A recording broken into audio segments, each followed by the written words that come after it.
Здравствуйте, уважаемые телезрители! В студии Арифа Каба, в эфире еженедельная передача «Вокруг Абхазии». Мы рассказываем о важных событиях во внешней политике, заметных мировых новостях, приводим мнения экспертов, анализируем происходящее. Итак, начнем. Сопредседатель правой партии «Альтернатива для Германии» Тино Хрупало заявил, что Россия не представляет угрозы для его страны, в отличие от Польши, сообщает Политико. «Я не вижу никакой опасности для Германии со стороны России на данный момент», заявил в эфире немецкого общественного телевидения Хрупало. По словам Политико, угрозу могут представлять любые государства. Он привел в пример Польшу, напомнив об отказе Варшавы выдать Украине гражданина, который немецкие власти подозревают в причастности к диверсии на газопроводах «Северный поток» в 2022 году. «Польша тоже может быть угрозой для нас», добавил Хрупало. Центристские политики Германии все чаще обвиняют «Альтернативу для Германии» в том, что они выступают в интересах России и якобы используются Кремлем для сбора данных и разведки. Хрупало решительно отвергает подобные обвинения. Он заявил, что его партию обвиняют в том, чего никогда не смогут доказать. Высказывания Хрупалы прозвучали на фоне внутреннего конфликта внутри «Альтернативы для Германии» из-за группы депутатов, которые собирались посетить Россию для участия в конференции стран БРИКС в Сочи. Второй сопредседатель партии Алиса Вайдель стремится ограничить контакты с Россией и остановить поездку коллег. С другой стороны, в той же Германии звучат совсем другие заявления в адрес Москвы. Война НАТО с Россией начнется в ближайшие годы, возможно, уже в 2026 году. Об этом заявил глава Минобороны Германии Борис Писториус в интервью Frankfurter Allgemeine Zeitung. «Мы всегда говорили, что это может произойти в 2029 году, однако сейчас есть другие, которые говорят, что это возможно уже в 2028 году, а некоторые военные историки даже считают, что мы провели последнее мирное лето», заявил он. Для этого, по словам Писториуса, вооруженные силы стран НАТО необходимо подготовить еще лучше. В Кремле же не устают повторять, что Россия никому не угрожает, но не оставит без внимания действия, потенциально опасные для ее интересов. На Западе не замечают эти заявления и лихорадочно готовятся к войне. Официальный представитель МИД России Мария Захарова прокомментировала слова главы оборонного ведомства Германии Бориса Писториуса о возможной войне между НАТО и Россией. Теперь нет сомнений в том, кто агрессор, отметила дипломат. На фоне истерии по поводу российской угрозы в Европе как бы не заметили, что именно Украина стала первой в истории страной, которая совершила беспрецедентную атаку на критическую инфраструктуру страны НАТО. Таким наблюдением поделился в социальной сети Facebook бывший замминистра экономического развития Италии профессор Микеле Джерачи. Он объяснил, что именно так следует расценивать подрывы газопроводов «Северный поток» и «Северный поток-2». Похоже, что единственную атаку на инфраструктуру страны НАТО осуществила Украина. Но Евросоюз и итальянское правительство глубоко обеспокоены тем, что Россия потратила предположительно $4 миллиона США на пропаганду или мягкую силу, как вы это называете, и ведет гибридную войну против нас, указывает Политик. Таковы противоречивые мнения о так называемой российской угрозе среди европейских политиков. Пока одни продолжают обвинять Кремль в агрессивной политике, другие видят угрозу как раз со стороны Польши или даже Украины. К другим темам. Азербайджан стал полноправным участником консультативных встреч стран Центральной Азии. Об этом президент Узбекистана Шавкат Мирзиёев объявил на 7-й консультативной встрече глав государств Центральной Азии. Сегодня поистине исторический день для наших братских народов. Мы принимаем принципиальное решение о присоединении Азербайджанской республики к формату консультативных встреч в качестве полноправного участника, цитирует президента его пресс-служба в воскресенье 16 ноября. Глава государства отметил, что этот стратегический шаг полностью отвечает интересам народов стран Центральной Азии, прочно связанных общей историей, родственными узами, духовной и культурной близостью. Президент выразил убежденность в том, что присоединение братского Азербайджана придаст консультативным встречам мощный импульс, откроет новые горизонты для расширения торгово-экономического, инвестиционного, культурно-гуманитарного сотрудничества, а также выработки консолидированных решений по вопросам устойчивой устойчивого развития. По сути, мы построим прочный мост между Центральной Азией и Южным Кавказом, проложим путь к формированию единого пространства сотрудничества, что, безусловно, усилит стратегическую взаимосвязанность и устойчивость обоих регионов, заявил Шавкат Мирзиёев. Широко шагает Азербайджан в Центральную Азию, прокомментировал это событие в своем телеграм-канале политолог Сергей Маркедонов. Выход Азербайджана на центральноазиатскую арену не новость. У Баку на этом направлении наработан уже богатый стаж. Азербайджан входит в Каспийскую пятерку, где помимо него России и Ирана было представлено два государства Центральной Азии – Казахстан и Туркменистан, поясняет эксперт. Однако нельзя не заметить, что в последние несколько лет проникновение Азербайджана в Центральную Азию заметно усилилось, приобрело новое качество. В 2023 году президент Ильхам Алиев принял участие в формате Центральноазиатской пятерки в Душанбе, а на следующий год в Астане. Тогда, правда, как почетный гость. Сегодня он уже перешел в категорию полноправных участников. Пятерка стала шестеркой. Таким образом, помимо географической близости, у Азербайджана в Центральной Азии есть экономические интересы, а также политические мотивы, общие как для стран региона, так и для Баку. Но дело не только в этом. После победы во Второй Карабахской войне Азербайджан ощущает себя как самостоятельного и самоценного игрока в Евразии, которому в рамках Закавказья уже тесно. Отсюда и стремление к расширению внешнеполитического меню за счет не только Центральной Азии, но и Ближнего Востока, Черноморского региона. Фактически предпринимается попытка перехода в другую лигу международной политики, во многом воспроизвести на новом витке спирали турецкий паттерн. Не зря азербайджанские специалисты, международники все чаще аттестуют свою страну как, цитата, «среднюю державу». Впрочем, всегда остается открытым вопрос, насколько достаточно у Баку ресурсов и возможностей для такого масштабного переформатирования, считает Маркедонов. Продолжаем передачу. Старший друг лучше новых двух. Это выяснилось поздним вечером в Кремле на встрече Владимира Путина и Касыма-Жомарта Токаева, пишет издание «Коммерсант», комментируя недавнюю встречу президентов России и Казахстана. 11 ноября президент России Владимир Путин принял в Кремле президента Казахстана Касыма-Жомарта Токаева, который хотел поговорить с ним как со старшим товарищем. Цитата. Накануне встречи с Владимиром Путиным Касым-Жомарт Токаев встречался, как известно, с Дональдом Трампом. И встреча удалась прежде всего для Дональда Трампа. Президент Казахстана называл его так, как президенту США хотелось бы в самых смелых снах. И президентом мира, остановившим 8 войн, причем до конца не ясно, мира в смысле планеты или мира в смысле прекращения огня. Но подходило и то, и другое. И вообще вы великий лидер, государственный деятель, посланный небесами, чтобы вернуть здравый смысл и традиции, которые мы все разделяем и ценим в политику Соединенных Штатов, как и внутреннюю,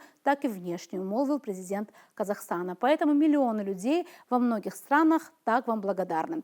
Да, он знал, как обращаться к Дональду Трампу, чтобы быть понятым. Встреча президентов России и Казахстана Владимира Путина и Касыма-Жомарта Токаева прошла не по протоколу из-за постоянного общения лидеров с глазу на глаз. Кадры показал в эфире телеканала «Россия-1» автор и соведущий программы «Москва. Кремль. Путин» Павел Зарубин. Журналист отметил, что президенты тесно общались после подписания декларации о всеобъемлющем стратегическом партнерстве двух стран. Когда отношения настолько масштабные, все всегда не по протоколу. Мы с вами сейчас видим, что президенты снова общаются с глазу на глаз. Несколькими минутами ранее тоже общались с глазу на глаз. Хотя официально сейчас уже должен начаться телемост с регионами. Так вот оно все и бывает, так и устроена большая политика, рассказал Павел Зарубин. В свою очередь, президент Казахстана Касым-Жомарт Токаев подчеркнул, что имя Владимира Путина – символ веры, чье имя хорошо известно во всех странах мира и воспринимается как символ веры и воли в том, что касается защиты интересов русского народа и всего российского государства в этом неспокойном мире, сказал президент Казахстана. Ранее сообщалось, что президенты России и Казахстана Владимир Путин и Касым-Жомарт Токаев подписали на торжественной церемонии в Кремле декларацию о всеобъемлющем стратегическом партнерстве двух стран. Напомним, что президент Казахстана прибыл в Москву с официальным визитом 11 ноября, который продлился 2 дня. Поездка была посвящена углублению двусторонних отношений и стратегического партнерства. Подробнее на эти и другие темы мы пообщались с политологом Бесланом Камки. Приветствуем вас, Беслан Астамурович. Здравствуйте. Сегодня у нас такие, скажем, центроазийские тренды мы будем рассматривать в глобальной политике. Так можно, по крайней мере, обозначить то, что происходит в последнее время. Пожалуй, начнем с того, что Азербайджан как будто бы становится, это такая важная южнокавказская страна, и вдруг она заявляет о себе и в политике, и в геополитике Центральной Азии. Вот могли бы вы это все прокомментировать? Да, Азербайджан становится игроком так, регионального, может быть, даже большего масштаба, так как вот последнее событие, да, что Азербайджан в лице его лидера включен в совет глав, консультационный совет глав центральноазиатских стран. Если, кстати, последняя вот эта встреча, консультационный совет состоялся вот 2 дня тому назад, он был юбилейным, десятилетие, 10 лет это консультационный совет существует, туда 3 года как Азербайджан входил в качестве приглашенного члена, приглашенной стороны, но на этот раз он был включен в этот состав. Теперь Азербайджан становится, в общем-то, единым, вот таким единым, скажем, политическом пространстве, геоэкономическом пространстве с Центральной Европой, Центральной Азией, становится вот участником вот этих всех глобальных проектов. И понятно, что Центральная Азия заинтересована в Азербайджане, так как она является как раз регионом, где разветвляется потом уже тот серединный путь, серединный коридор, который идет с Китая, и вот этот шелковый путь, который, в общем, он становится основным транспортным коридором через Зангезур сейчас, который будет в 2007 году, как проект существует. И этот через Азербайджан все будет проходить. Естественно, нагрузка такая серьезная у Азербайджана. То есть получается, все потоки, которые планируются, что они будут усиливаться, около 100 миллионов тонн груза может транспортироваться через Азербайджан. И это все идет, как я уже сказал, вот, из Китая и центральноазиатские страны. И вот, как называют еще транскаспийским коридором, этот вот серединный коридор, в общем, что называется. Поэтому Азербайджан, в общем-то, становится, да, я не буду говорить о том, какие интересы еще следуют за этим, за этой политикой Азербайджана. Тут понятно, что есть интересы, которые, ну, будем называть, пантюркистские интересы, также есть западные интересы, которые сдерживать Россию пытаются таким образом именно сейчас, когда Россия втянута в известные события. Вот, видимо, работает комплексный план вот, сдерживания России, если не войной, так и экономическими, логистическими, транспортными коридорами, и сузить ее возможности вот, коммуникационно. Да, это тоже, конечно, ложится в этот проект, но тут есть еще один момент, когда Центральная Азия обретает свою геополитическую идентичность. Это вот новое явление, они уже понимают, обретают свою, так сказать, свои интересы, и понимают, что нужно балансировать, это положительный момент. Кстати, посещение Токаева, то есть визит Токаева на высшем уровне в Москву тоже демонстрирует о том, что после Вашингтона, встречи в Белом доме, так сказать, с Трампом, после этого визит в Москву и подписание декларации всеобъемлющей. Это говорит о том, что Токаев понимает, нужно балансировать, нужно с интересами считаться, то есть Центральная Азия становится важным регионом, где сосредотачиваться будут интересы не только американские, а уже давно существующие, наращивают свое присутствие. Это китайские интересы, которые очень большие инвестиции вкладывают вот в Центральную Азию. И, естественно, Россия, которая является, ну, естественным союзником. Почему? Потому что, ну, уж только Казахстан, допустим, граничит с Россией на протяженности 8500 километров.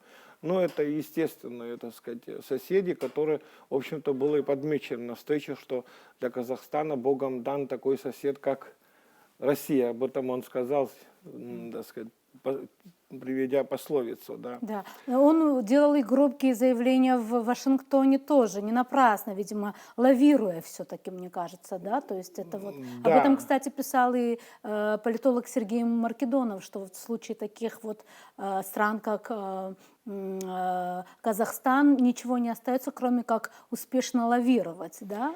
да, надо сказать, что вот они умеют, возможно, есть какая-то мера, если эту меру они находят, то есть, в принципе, это, можно сказать, ну, способ их адаптирования в той геополитической сложной ситуации. Ведь и географически, если посмотреть, то Центральноазиатские республики не имеют выхода в большое водное пространство, непосредственного выхода нет, и поэтому, конечно, этот регион требует того, чтобы он развивался сам по себе, и в этом заинтересованы, кстати говоря, все нормальные государства в том, чтобы эта страна была стабильно развивающейся. Мы понимаем, когда стабильного развития нет, то тогда политосфера наполняется крайними силами, крайними идеологиями, да, вот, ортодоксальными, фундаменталистскими и так далее. Поэтому развитие, экономическое, социальное развитие среднеазиатских республик, она в интересах и России, ну и сопредельных нормальных государств, нормально, так сказать, оценивающая ситуацию адекватно.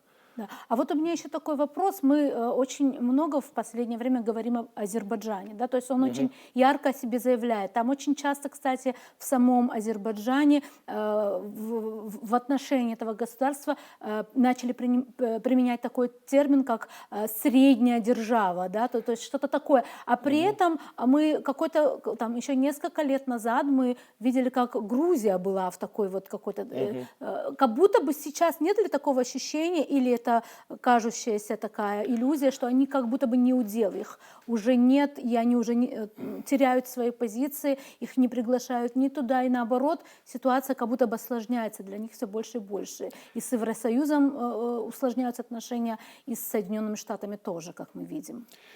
Ну, знаете, я бы как отметил бы вот на такое активное и такое важное придание своих действий, да, вот Ильхам Алиев ведет, в общем, настолько активную, настолько успешную. Ну, понятно, что после победоносной Да. войны и все Эйфория, такое, да. да, и вот, понимаете, я вот так думаю, что есть такой стиль поведения, ну, есть разделяй и властвуй, есть один момент, да, вот, так сказать, легитимирование себя или сохранение власти, разделяй и властвуй, а есть еще второй принцип, ошеломляй и властвуй. Интересно. То есть удивляй и властвуй. То есть это, в принципе... Вот он идет по второму, да, пути? Да, вот, скорее всего, вот это символизмы, вот, знаете, вот такое показать себя, насколько он крутой, насколько, вот, знаете, все должно, знаете, это все хорошо, если это сочетается с интересами сопредельных стран. Ведь нельзя укреплять свои позиции за счет ослабления других. Уязвимость, оно, ну, не должно быть ни с какого. Тут все выверено должно быть, потому что это такой регион, да вообще во всем, если что значит взвешенная политика? Это тогда, когда все соизмеряется. И не только потому, что нужно рейтинг у себя поднять. Вот всем известно, что Эрдоган тоже, вот эта идея пантюркизма, она появилась тогда, когда рейтинг Эрдогана, в общем-то, понижается в стране. Вот когда кризисы в стране, социально-экономические, инфляция, безработица, все это, а нужно чем-то ошеломить, вот чем-то удивить, чем-то вот отвлечь. И вот этот принцип ошеломляй властвуй, в принципе, вот это вот и работает, может, поведение вот в действиях видно оно. Ну, естественно, есть параметры объективного плана тоже. Ну, да, Азербайджан расположен действительно в геополитическом выгодном положении. Да, он умело использует свое географическое положение. Ну, естественно, вот на этом тоже нельзя ездить, как бы говорят, да. Есть природные данные, но нельзя эксплуатировать постоянно именно это положение, потому что рано или поздно станет вопрос, а что ты из себя представляешь в экономике, в социальных сферах, вот, в развитии, скажем, там, собственных каких-то, скажем, науки, образования. То есть это должно быть, сказываться на человеческом потенциале еще. То есть, вот я так сказал, что Азербайджан, да, вот я так полагаю, что за ним стоят силы, которые хотят ограничить влияние России, сократить ее возможности вот в Центральной Азии, на Южном Кавказе. Ну, это, безусловно, существует, оно и не сегодня, оно существовали в разные века. Вот, так что здесь есть продолжение вот этой линии Палмерстона, да, есть такое, чтобы ограничить Россию вот на Черноморском побережье, сократить ее влияние. Ну и дальше тоже существуют такие современные подходы, где Россия должна быть ограничена. Но я полагаю, что ограничение России неправильно понимают на Западе, ведь Россия, будь она империей, будь она в советском варианте, оно ведь привносило туда не только экономический прогресс, не только социальный прогресс, оно ведь проблему решало всеобъемлюще, поднимало культуру этих народов. И я думаю, что скоро, ну как, это все будут понимать об этом. На Западе победила одна линия поведения, где, хотя есть на Западе объективная точка зрения, когда считают, да даже Киссинджера вспомним, когда он уже это архитектор, Да, можно сказать, началось. геополитики всего 20 века, он ведь в конце сказал: сожалеете, что мы зря Советский Союз разрушили. Да, интересно. Но все-таки про Грузию. Как вам кажется, во всем этом меняющемся геополитике, даже на Кавказе, вот как вы уже сказали, Центральная Азия заявляет о себе как важная точка, да, в геополитике, да, в мире, то где тут место Грузии? Что сейчас с ней происходит? Вот если очень, допустим, коротко это обозначить. Да-да, вы правильно заметили, что у Грузии на фоне всех вот этих событий остается скромное место. В геополитике ее Грузию никуда не зовут, как кто-то один эксперт заметил, что мало куда Грузию приглашают. Да, она формально входит в Совет Европы, но вот активность Грузии, ну, после того, как, естественно, в Грузии произошли события, не принят закон об иноагентах и ряд других, и победа не про таких, скажем, ультразападных сил, можно так сказать, они сделали такой вывод, Запад, что нужно Грузию, как бы, ну, с ним уже все ясно. Типа, по крайней мере, Грузия теперь наказана таким образом. И, естественно, Грузия, как бы отмечают эксперты, Грузия потеряла свою субъектность. То есть, вот в таком масштабе, как это, допустим, происходит с Азербайджаном и даже с Арменией, потому что у Армении есть серьезный союзник, это вот Евросоюз, в лице Франции, например, активно. Ну, Иран также поддерживает Армению. Вот. Ну, вот получается, что у Грузии сейчас нет такого союзника, и можно сказать, что она в поисках такого союзника стратегического, да, можно сказать, в таком состоянии. Ну, я полагаю, что состояние Грузии сегодня, да, к какому она пришла результату, логически начиналось оно с вот поднятием западными кругами этой Грузии, вот искусственно поднимая ее, так сказать, да, вот к прогрессу, в ценностях, либерально-западных ценностях, и к чему оно в конце концов приходит. Можно сказать, это вот поучительный пример и для других стран, которые сегодня бегут, заключая, так сказать, всевозможные сделки, соглашения, встречаясь там в Белом доме. Вот нужно полагать, насколько это может быть вредно для самих стран, когда может происходить такое неорганическое развитие. Неорганическим Искусственное, да? Искусственное, да. Вот это пример Грузия. Вот Грузия эти события немножко опережает, но мы видим, как вот это, как влияние, чрезмерное влияние, к чему она приводит. Фактически к гражданскому противостоянию, если не войне. То сегодня мы видим состояние Грузии, да. И когда она оправится, тоже вопрос. Вот как она, какой вот будет, какая стабильность там возникнет. И поэтому надо вот большое внимание уделить, как процесс модернизации проходит.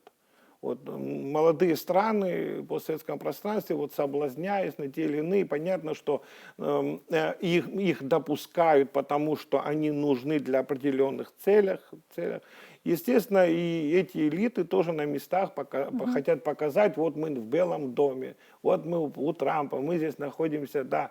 Ну, когда бы они еще там побывали. Не буду сейчас я такими словами говорить, но тем не менее, вот нужно отдавать отчет, и за все надо будет расплачиваться. Понятно, Беслан Стамурович, благодарим вас. На этом у нас сегодня все. Будем продолжать держать руку на пульсе событий. До новых встреч в эфире.